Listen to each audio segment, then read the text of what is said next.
에? 에? 에? 에? 에? 에? Hello guys! It's me, Geraldine, and samahan niyo ako sa aking first vlog.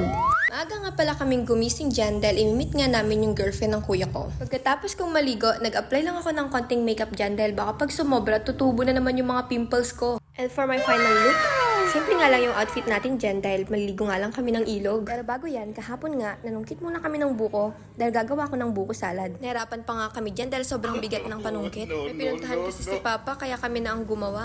Medyo natagalan nga kami dyan dahil sobrang nakakangalay. At ito na nga yung sinasabi ko, nasira pa nga itong panungkit namin pero agad din naman namin nagawa ng paraan. Mas magaan na nga daw nang wala ako kaya hinayaan ko na lang. Ay! At ito na nga yung mga nakuha namin. Yan lang yung nakayanan ng powers namin. Alas 7 pa nga lang ay bumahin na kami para hindi naman ganun kainit. 2 motor nga yung gamit namin dyan. Dumaan muna kami dito sa bayan para bumili ng mga isdang iihawin doon. Pagkarating nga namin dito sa bayan na Mabini, agad-agad naman kaming sinundo. O ayan, nagkamayan pa sila. Sa Diket daw yung pupuntahan namin. Napadaan pa nga kami dito, akala ko dito na. Dumiretso pa nga kami ng mga 5 minuto hanggang sa makarating na kami. OMG, ang ganda pala dito. First time ko nga palang maligo ng ilog. Kaya naman natatakot pa akong lumusong agad. Ang kagandahan lang dito, meron ng cottage sa mismong pagliliguan, kaya hindi naman na kami mangingitim. Sayang din naman yung skincare. Pagkarating nga namin dyan, agad-agad akong pumunta sa my cottage. Titignan ko lang sana kung malalim, hindi pa naman ako marunong lumangoy.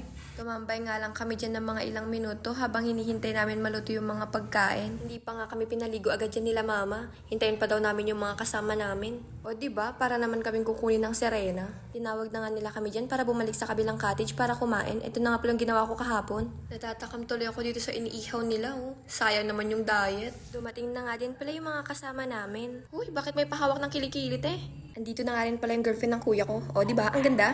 Nag-uusap-usap pa nga lang sila dyan dahil first time din nila mamit si Ate Nami. At ako naman na walang ibang ginawa kundi magpiling-piling Latina. O diba? Sino ka dyan, ate ko?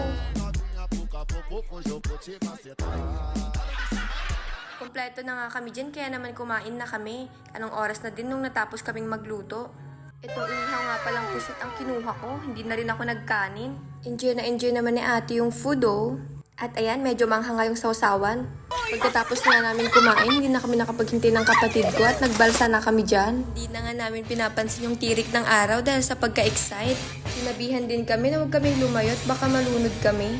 Sobrang kulit pa nga ng mga kasama ko dyan. Akala mo naman hindi naligo ng ilang araw. Sumilong pa nga ako dyan dahil grabe, para ako may stroke sa init. Oh, anong gagawin mo dyan ate ko? Magda-dive ka ba? Ay! Ganun na pala yung dive ngayon.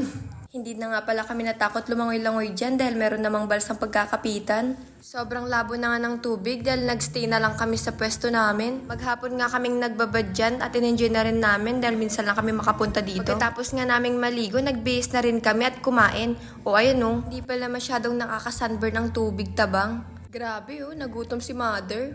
At ang isang to, nagmukha ng adik, namumula ba naman yung mga mata? Nagbigay din pala sila ng mga gulay na may uuwi namin. Nagpaalam na nga rin pala kami sa kanila at uuwi na kami. Anong oras na din pala nung natapos kami? Sobrang ganda nga rin pala ng lugar na to guys. Bumaba nga muna kami ng sakyan dahil may checkpoint ang mga sir. Inabot nga kami ng 1 oras dyan sa biyahe dahil chill ride na lang sila pagka uwi.